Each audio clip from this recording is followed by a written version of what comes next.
pasamos a la exposición del doctor Jesús Jambrina, ¿Dónde están los Mikvat de Zamora, España? Un debate sobre los restos arqueológicos de la comunidad judía zamorana. El doctor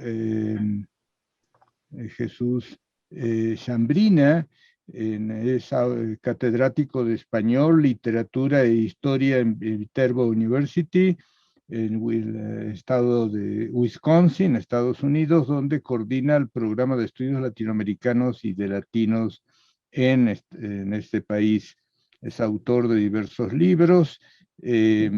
Virgilio Piñeira, Poesía y Nación y Diferencias, Los judíos de Zamora, una cronología anotada en el 2016, y ha publicado distintos artículos en España, Portugal, Argentina, Estados Unidos e Israel, relacionados con el legado judío de Zamora. Sus próximos libros, ya nos promete, es Zamora en el mapa de Sefarad, actas de los congresos sefardíes, y en el 2015 recibió la medalla de las 4 sinagogas sefardíes del antiguo barrio de Jerusalén, y en 2014 el premio de investigación Alex Chuy en la Viterbo University. Muchas gracias, doctor, y le escuchamos. Muchas gracias. ¿Me escuchan bien? Sí, sí. Ok. Pues muchas gracias, Silvia, y el equipo de ella en el centro. Voy a tratar de hacer una presentación un poquito más corta de lo que tenía pensado, porque estamos en el tiempo, llevamos 15 minutos de atrasado y todavía aquí tenemos clases. Entonces, esta conferencia también se habría podido llamar Arqueología Judía en Disputa en la ciudad de Zamora, España, porque realmente es un tema complicado, es un tema que ha estado en discusión por varios años, y se puede decir que existe en Zamora un patrón de silencio acerca de toda la arqueología judía de la ciudad. Un patrón de silencio que es tan profundo que se convierte en una negación de esa arqueología e incluso de esa parte de la historia de la ciudad. Zamora es una de las pocas ciudades españolas donde existe más documentación sobre su pasado judío. Desde el siglo XIX hay muchos historiadores locales y regionales que han estado mencionando la importancia de esta comunidad en la ciudad, y solamente es comparable, la información que tenemos sobre la presencia judía en Zamora es comparable con Córdoba, Sevilla, Toledo, Granada y otros lugares, ¿verdad? Entonces, es realmente notorio que con esa información, sin embargo, no tengamos todavía un sitio arqueológico reconocido como judío en la ciudad, cuando veremos que existen propuestas.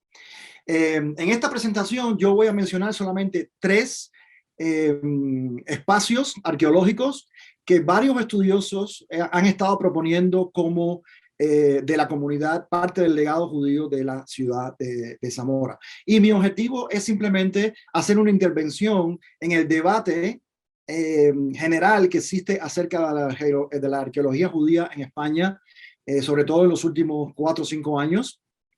Y la arqueología de Sefarad en su conjunto, que también ocuparía Portugal. Zamora en 1492 era la quinta ciudad más importante en presencia judía en los reinos españoles, junto con Toledo, Segovia, Ocaña, Trujillo. Lisboa también puede incluirse en esa lista. El 20% de la población, según los historiadores, era judío, lo cual para el año 1492 es una cifra bastante alta, porque todos sabemos los procesos de conversión forzosa que se vivieron a partir de 1391. Y esta comunidad ocupaba el 14% de la ciudad antigua, lo que sería hoy la ciudad antigua de Zamora, en la judería nueva, que empezó a funcionar a finales del siglo XIV.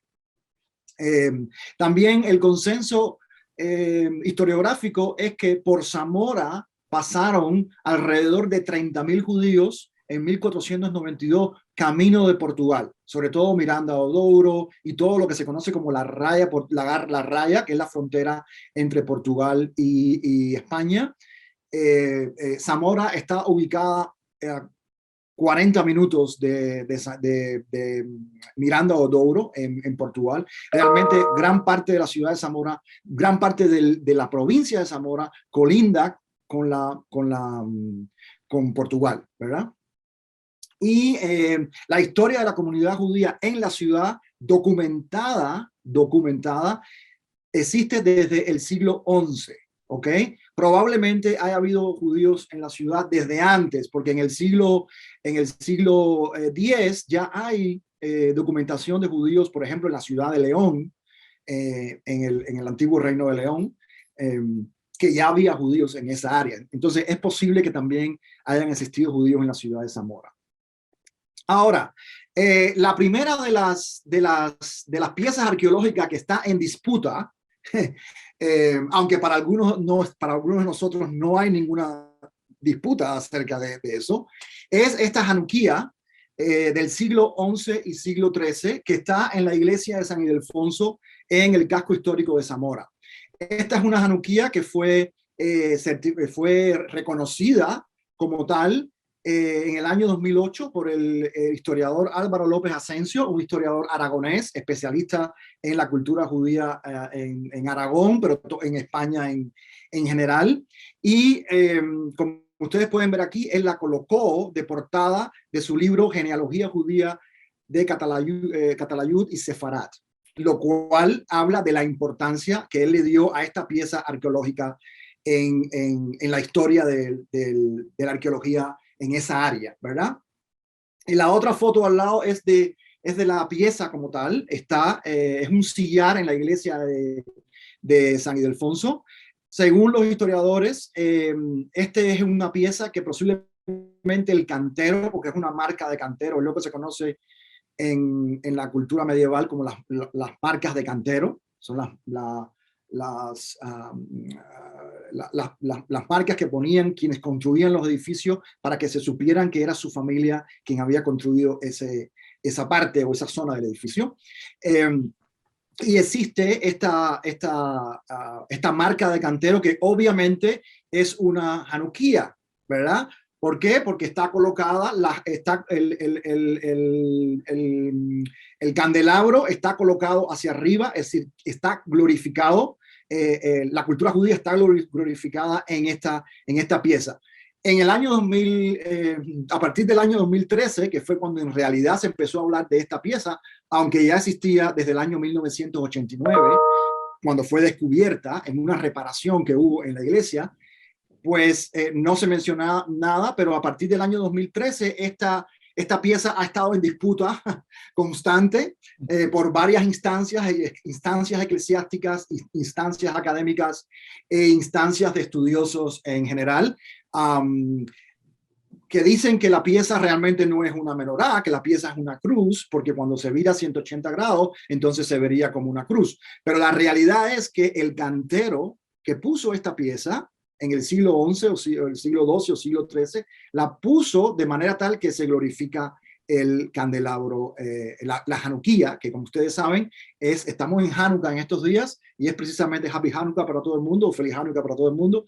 Saben que esta Hanuquía es el candelabro que se usa para celebrar esta festividad judía. Bueno, ha sido completamente desacreditada, tanto por la iglesia como por algunos historiadores en Zamora, que hasta recientemente, el año 2018, se publicó un artículo diciendo que esto no era una menorá, sino que era una cruz invertida, ¿verdad? Entonces, esto es realmente interesante desde el punto de vista del reconocimiento de una arqueología judía en la ciudad. La otra es esta construcción que existe en la Plaza de Santa Lucía en Zamora.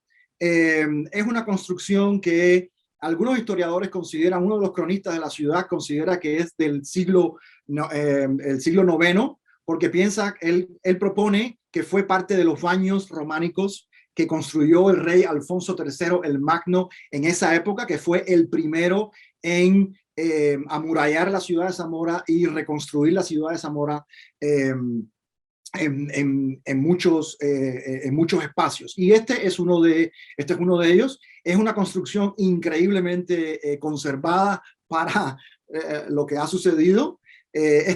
Son los techos, obviamente. Entonces, está ubicada en la judería misma, en lo que se llama la Judería Vieja de Zamora. Esta construcción en la Plaza Santa Lucía número 10. Y sin embargo, no hay ningún estudio sobre este sitio. Ninguno. Hasta ahora no se ha hecho ningún estudio. Lo único que existe es una crónica de un periodista en el año 1971 que dijo que esto podrían ser los baños románicos de Alfonso III. En el año 2015, en el centro de Isaac Campantón, nosotros trajimos a los investigadores María Machimbarrena y José Luis Sánchez, que son de la Facultad de Física Aplicada en la Universidad de Valladolid, y ellos hicieron un estudio acústico del lugar, porque cuando yo fui al sitio me di cuenta que el sitio tenía algunas resonancias acústicas que no eran normales, que no podían ser las de una bodega, porque en Zamora se le decía que era una bodega, ¿verdad? Zamora es una zona de muchos de vinos. Posiblemente en algún momento haya existido una bodega de vinos ahí, pero lo cierto es que la construcción del lugar y las resonancias acústicas que tienen no indican que haya sido una bodega para almacenar vino. Y eso fue confirmado por estos colegas de la Universidad de Valladolid que hicieron este croquis que ustedes están viendo aquí. Ellos lo hicieron y también descubrieron, porque lo midieron, que efectivamente existen resonancias acústicas en el lugar, típicas de lugares sacros en la Edad Media. ¿Ok? Lugares sacros quiere decir, pues, en el caso de en esta área específicamente, puede haber sido una iglesia, quizás una iglesia románica, posiblemente, o una sinagoga, o las dos cosas, porque en algún lugar se usaron los dos lugares como sitios de la comunidad, ¿no? De una de otra. Lo cierto es que este lugar está en el centro de lo que se conoce como la sinagoga, se conoce como la Judería Vieja de Zamora. Y los historiadores de la ciudad, desde el siglo XIX, ya hablan de que los judíos en el año 1094 labraron sinagoga en este lugar, ¿verdad? Labraron sinagoga, quiere decir que trabajaron con la piedra, sacaron la sinagoga de la piedra, ¿verdad? Porque la zona de Zamora donde estamos hablando, porque vamos a hablar ahora del mikve, está en esta misma área, está en esta misma zona, y las casas, los edificios, los palacios y el mikve, como vamos a ver, están incrustados en la peña de la ciudad, ¿verdad? Porque Zamora está en una peña, ¿verdad? Entonces, debajo de la peña hay construcciones, algunas son muy antiguas, y otras ya son un poquito más sofisticadas en términos de arquitectura, como es el caso de esta. Aunque esta en particular, si nosotros vamos al lugar, vamos a ver que toda esta parte es piedra, es peña, es piedra, ¿verdad? Y toda esta otra parte ya es una construcción más sofisticada, pero toda esta parte es piedra, pura piedra, ¿verdad? Bueno, esta tampoco ha sido, como dije, no existe ningún estudio profundo sobre este sitio, solamente este sitio que nosotros propusimos en el año 2015. El otro elemento que tenemos en cuenta, además de la localización en la Judería Vieja, es que hay mucha documentación que hace referencia a una sinagoga vieja en la Judería Vieja y a una sinagoga nueva en la Judería Vieja. Y precisamente en esta misma zona. Incluso en el siglo XVI hay documentos que se refieren a las carnicerías que había en la Plaza Santa Lucía, ¿verdad? Cerca de la sinagoga vieja, ¿verdad? Entonces, nosotros estamos trabajando con la hipótesis de que posiblemente este lugar sea la primera sinagoga de Zamora y posiblemente una de las más antiguas de España, por la época, por la construcción, por la arquitectura, etc. Bueno, igualmente, no se ha hecho nada sobre esto. Esto es una joya arquitectónica que a cualquiera de las culturas que pertenezca en España realmente va a ser algo importante porque arquitectónicamente es una joya. Se parece mucho a los sitios que ha estudiado Gian Pacini en Toledo.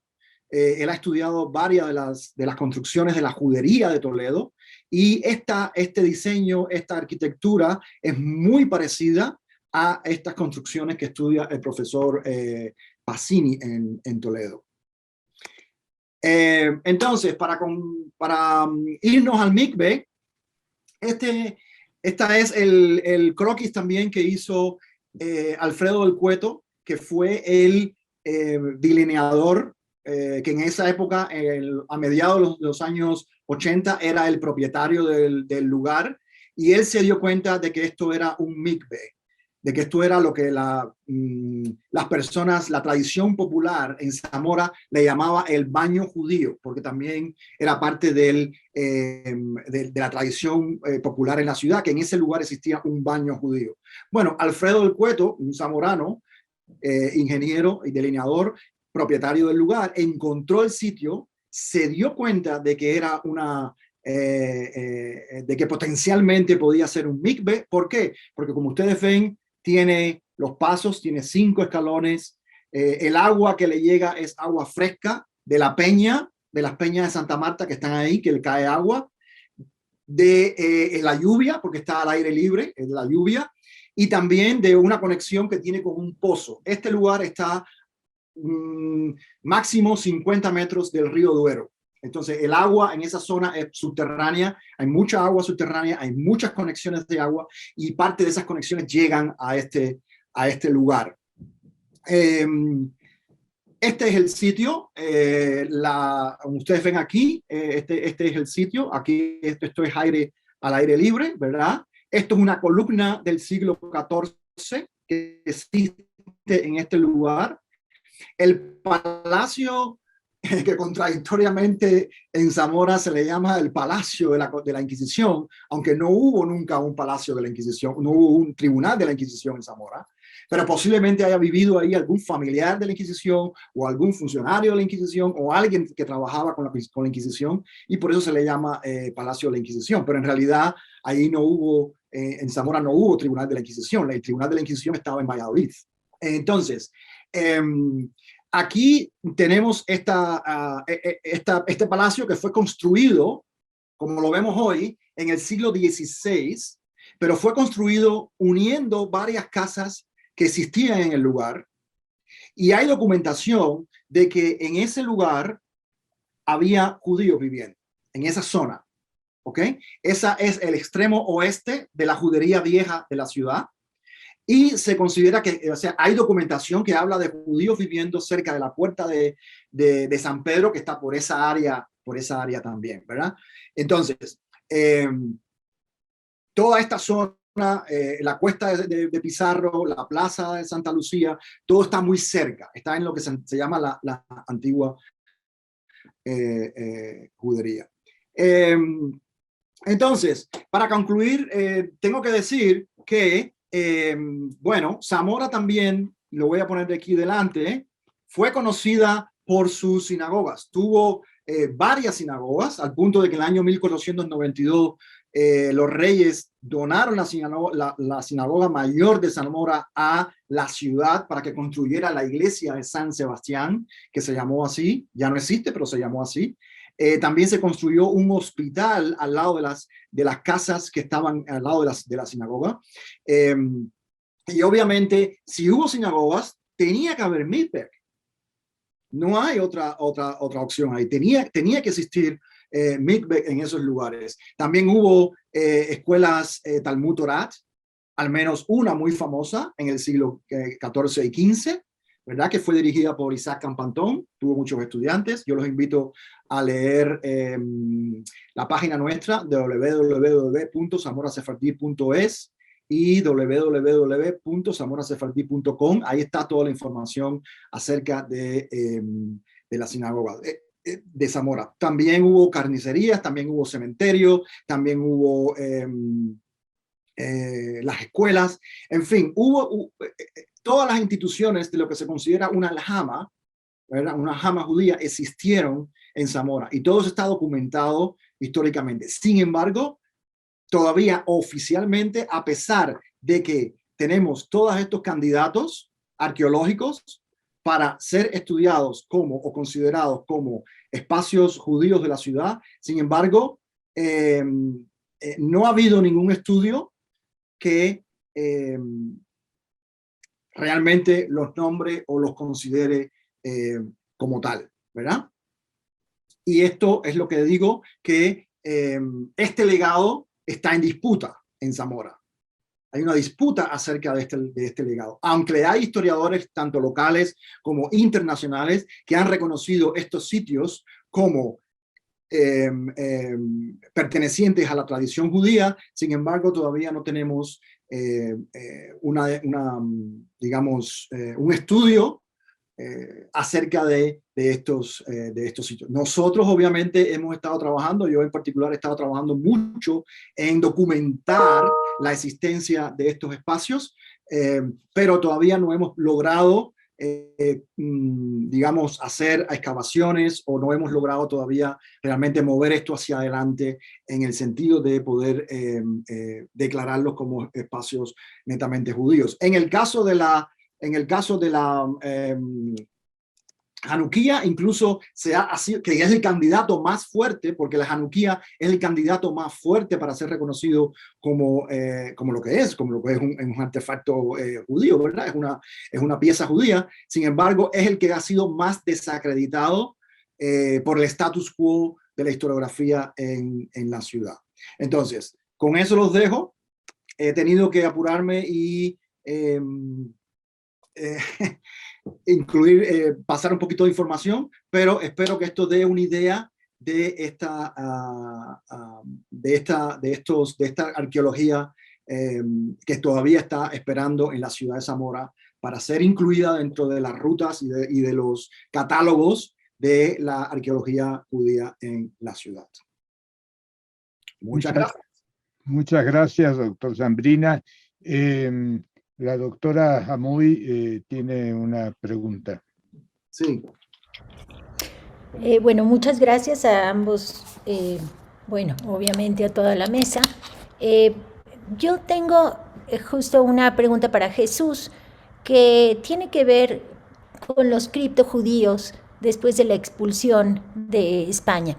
Es decir, ¿cómo practicaban el baño ritual en Zamora de manera clandestina? Bueno, el asunto de los criptojudíos en Zamora es bastante, digamos, complicado. ¿Por qué? Porque la mayoría se convirtió. O sea, desde el año 1391, incluso Beinhard, el historiador Jaime Beinhard, reconoce que con la llegada de Vicente Ferrer, a partir de 1411, la mayoría de los judíos de Zamora se convirtieron, ¿verdad? Y creó una población conversa muy importante. Eso es por una vía. Por otra vía, en 1492, la mayoría se mudó a Portugal. Como ustedes saben, Portugal expulsó en 1497. O sea, desde 1492 a 1497 van 5 años. Zamora está muy cerca y la mayoría de los judíos que decidieron continuar practicando la religión se mudaron a Portugal porque estaba muy cerca, y sobre todo hay pueblos que colindan prácticamente con Portugal. Entonces, la vida judía en términos abiertos, ¿verdad? Se extinguió en Zamora en esos primeros años. En esos primeros años, porque se mudaron a Portugal, ¿verdad? Ahora, a partir de finales de 1492 y sobre todo 1493, empezaron a regresar muchos judíos que debían convertirse antes de entrar a España, al reino otra vez, ¿verdad? Y ahí tenemos el caso de Alfonso de Zamora, por ejemplo. Alfonso de Zamora, el hebraísta, el famoso hebraísta, ¿verdad? Que al final de su vida llegó a decir que era el último de los sabios de Sefarat. Él era un criptojudío, obviamente, como ha demostrado la profesora Aúba O de California, ha escrito un libro sobre ese tema, ha demostrado cómo Alfonso de Zamora era un criptojudío, ¿verdad? Ahora, en términos de las prácticas religiosas criptojudías en España, había que tener extremadamente mucho cuidado, más cuidado que los que vivían en las Américas, porque ahí estaba la Inquisición a el doblar de la esquina, como decimos, ¿verdad? Había que tener mucho cuidado. No tenemos, obviamente, hay mucha información de criptojudíos en Zamora, que vivían en Zamora, pero los procesaron en Portugal, por ejemplo. Los procesaron en Lisboa, los procesaron en Coimbra, en Braganza. ¿Por qué? Porque existían los contactos entre estos dos sitios, ¿no? Entonces, por ejemplo, en el pueblo de Carçao, en Portugal, hubo cerca de 50 judíos procesados por la Inquisición que declararon a vivir en Zamora. Eran de Zamora. Entonces, obviamente, había una red de prácticas criptojudías en la ciudad, en conexión con Portugal, ¿verdad? Pero hasta ahora, fuera de estos lugares que he mencionado de la cultura judía en España, cuando era completamente abierta, pues entonces no hemos encontrado ningún otro espacio que sea un mikve fuera de estos que hemos mencionado. Hubo también familias potentes, conversas en Zamora. Por ejemplo, el Museo Provincial de Zamora se encuentra ahora mismo en lo que fue el Palacio del Conde de Puñonrostro. No, sí, del Conde de Puñonrostro, que está en la Plaza de Santa Lucía, ¿verdad? Ese palacio está relacionado con los Arias Dávila, también, que como ustedes saben eran también unos criptojudíos. La familia Arias Dávila era una familia criptojudía que fue procesada en el siglo XV, a principios del XV, etc. Pero fuera de estos sitios que yo he mencionado, hasta ahora no se han encontrado ningún otro lugar que sea exclusivamente judío. La Inquisición barrió muchos de estos lugares, destruyó muchos lugares. Por ejemplo, destruyó la sinagoga mayor, lo que se conocía como la sinagoga mayor, se convirtió primero en una iglesia, la iglesia de San Sebastián, y después fue derrumbada en el siglo XVIII, siglo XIX. ¿Okay? Lo mismo pasó con las casas que tenían en el hospital, los conventos. O sea, ha habido una destrucción inmensa del patrimonio histórico en muchos lugares. Por ejemplo, lo mismo pasó con el convento de los dominicos. Los dominicos estaban a cargo del cementerio judío.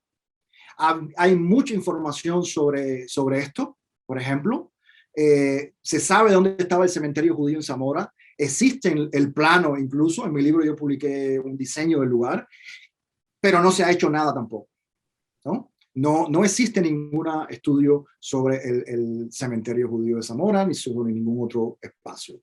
Entonces, en términos de criptojudaísmo, sabemos que existía el criptojudaísmo. En México ustedes tienen el Nuevo León, que fue fundado por un zamorano, por ejemplo. La familia Carvajal era una familia zamorana. Era una familia que en 1492 se mudó a Mogadauro, y de Mogadauro se mudó otra vez a Benavente, donde nació Luis de Carvajal el Mozo, ¿verdad? Nació en Benavente. Y después vino, como ustedes saben, en 1580, sí, vinieron a Nuevo León. El conde de Benavente en Zamora era conocido por darle refugio a los criptojudíos y a los conversos.